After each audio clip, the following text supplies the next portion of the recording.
Assalamu alaikum. Good morning, everyone. I have a small voice problem, so I plead to everyone to bear with me.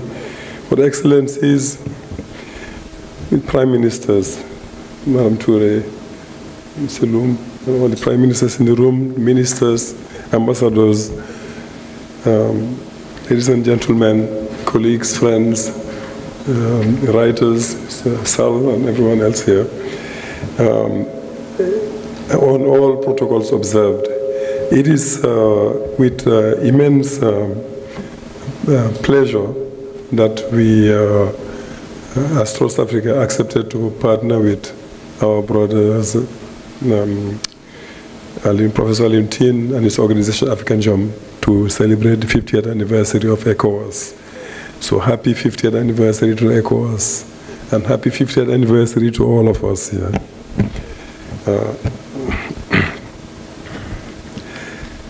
And we are talking about a celebration, okay? Because there are a lot of things to celebrate in the history of ECOWAS. I think my predecessor has mentioned some of the achievements and some of the areas in which ECOWAS did very well. You remember the context in which ECOWAS was created. Independence in West Africa alone, we're talking about roughly 16 states. In the whole of the continent, it's about 50, more than 50 states. Fragmentation, political, sociological, linguistic, policy, every sense. So there was no way one could seriously think about development or even peace with such levels of fragmentation. So it made sense to come together and say we want to transcend the boundaries. We want to reconnect with our histories. We want to reconnect with the dreams of those who were the founders of the independence movements, the liberation struggles of this continent, and come together. And at our level in Trust Africa, and form a community, not only of states, but of peoples and communities. So it was a beautiful idea, a beautiful project, and it was handled with imagination and creativity and ingenuity.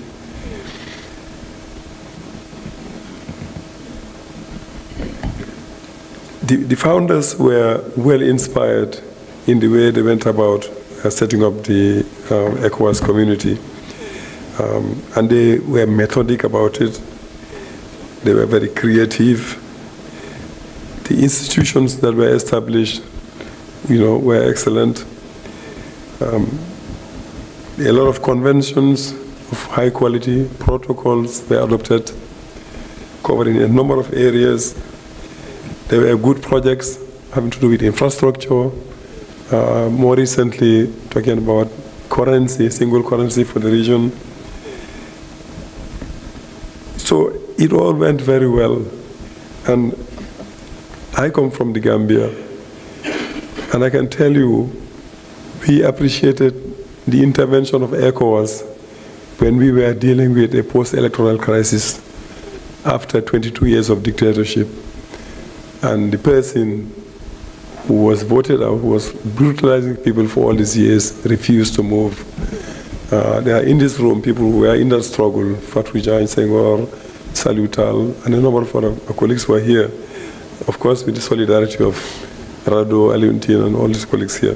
So we know what it meant to have a force like ECOWAS in the region to step in and say, look, the people have made their decisions, and the decisions have to be respected. And that was excellent. So we have things to celebrate. I think it is not because we are in a crisis that we should forget the road traveled, that there have been achievements as well. That would be beating ourselves to a hurt, I believe. So institutions like ECOMOG were unique, no comparisons, no parallels anywhere. It was an invention of the region. That it was called different names in different places. ECOMSIL in Sierra Leone, I believe. ECOMIG in Gambia, it had other names elsewhere. And it intervened in crisis, dealt with security issues. And that was a time when, because of the civil wars going on in the region, the integration project was seriously challenged. And again, it made sense for the institution, for ECOWAS, for the community to adapt and face the context and the challenges of the moment. Then, of course, the situation became much more complex, much more complicated. We shouldn't forget that the over-determining conditions are those of the climate crisis hitting everybody. We are talking about many countries being Sahelian in our region, having to do with droughts and different kinds of challenges. We had, violent conflicts proliferating in the region, armed groups, jihadist movements of all kinds coming around. And there are a lot of other challenges that the region was confronted with. And of course, we had the more recent crisis where, following a certain number of transitions in these countries, a number of them came together and decided to break away. Now, this is a serious and it's probably the single most important challenge that the institution is faced with now. So the question is, what do we do as we celebrate the 50th anniversary? It's a moment to reflect. It's an opportunity to rethink. I think the point has been made. It's an opportunity to rethink. I don't think the idea is to try at all costs to make the institutions work as we had imagined them before. I think it has been proven that the institutions need to be rethought completely and reinvented. And that rethinking, of course, has to be guided by what we are seeing happening around us. The world has changed. As we are talking, there is a war going on in one part of the world, and we are feeling the impact. If we haven't felt it yet, we will feel it. We've already felt the increase in oil prices is one impact of what is going on in the Middle East today. Before then, you had the war in Gaza. There are so many other challenges going on. Changes in regime, including in North America, impacting on how our economies are financed, how development is going on in our region. So we have reasons already, even without the crisis involving the AES, to rethink our institutions and our integration project. In our own context, some positive developments that have occurred include the ACFTA, the free trade zone that Africa has signed up to and is building, which obviously will have an impact on the mandate of ECOWAS and what ECOWAS is able to do. It's an opportunity, but it creates also a new situation. So the need to rethink and the institution and the community is there already. And I think that is what should guide us. Secondly, beyond the current crisis, where do we want to go? Where do we see our communities and our societies 50 years down the line? What will the next 50 years be like? What do we want West Africa to be like in the next 50 years? What do we want to contribute to the transformation of our continent over the next 50 years or so? And I think we have to handle these two issues together, responding to the emergencies that are on the agenda today. But we cannot spend all our time firefighting. We also have to respond to the crisis by keeping our eyes firmly fixed on where we want to go over the long haul, the goals, long-term goals we want to achieve. So it's a question of reinventing the ECOWAS project, so to say, and reinventing, imagining a new society and a new world in which we want to be. In a sense, we have to reinvent the future.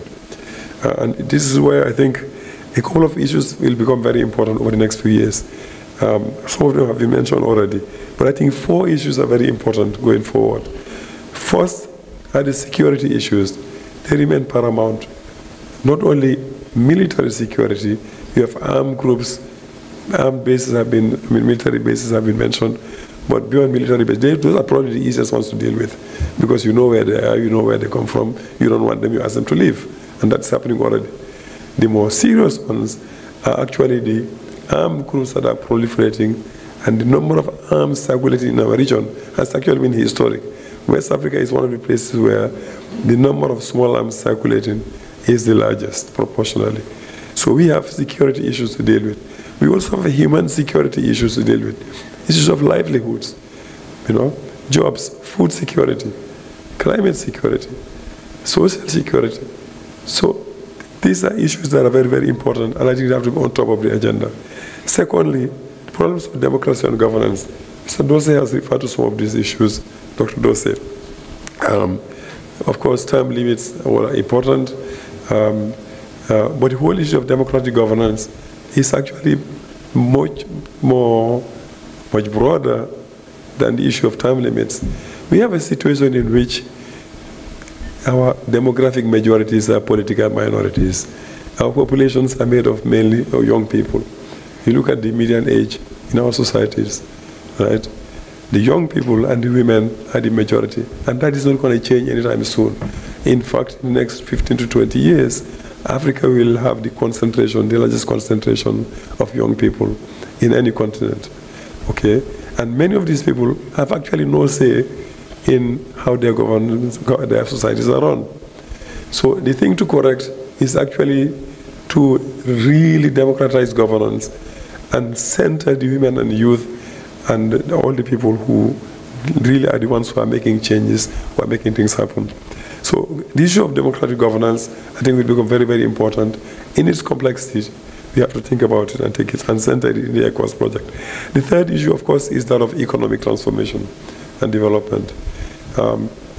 We definitely have to, to get out of the sort of the colonial production mode in which many of our economies are still. I mean, the impact of the way in which the economies were structured out of colonialism is still being felt today. So we are still tied to the global economies in ways that do not do service or do justice to our own societies. So we have to renegotiate our mode of insertion in the global economy. We have to have a much better control of our economies and of our development processes. And of course, it has to be done with transformation. We cannot only be exporting raw materials, whether they are precious minerals or materials of other kinds. Transformation is what is the key to the creation of jobs and responding to some of the pressing needs of the young people. The final thing, I think, is education and research. The point was made by the clubs, the ECOWAS clubs. It is central. When everything is changing, we are talking about AI. In our context, we actually have literally 4 industrial revolutions going on at the same time.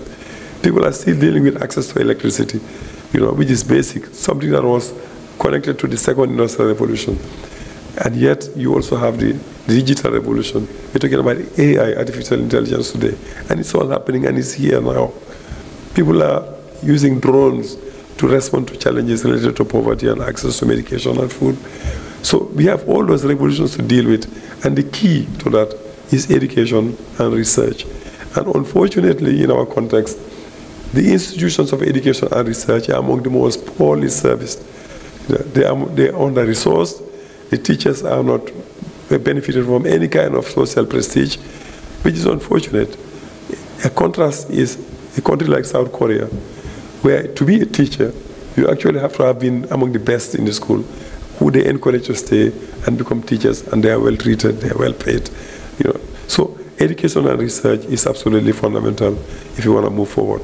So again, I just want to congratulate, all of us congratulate ECOWAS, and it's not because we have challenges that we should regret. It was a beautiful project, and it is still a relevant project, the project of integration at the level of ECOWAS and at the continental level. Because it's about unity, it's about being at the center of the changes that we want to happen. From the sense-making level, making sense of the realities, looking at the world with our own eyes, as Cabral would say, to the actual process of making the changes happen and financing our own institutions. I'll end on note. ECOWAS was actually good in that sense as well. For a time, it was good at generating the resources it needed, much of the resources it needed to function. And I think that was a good thing to do.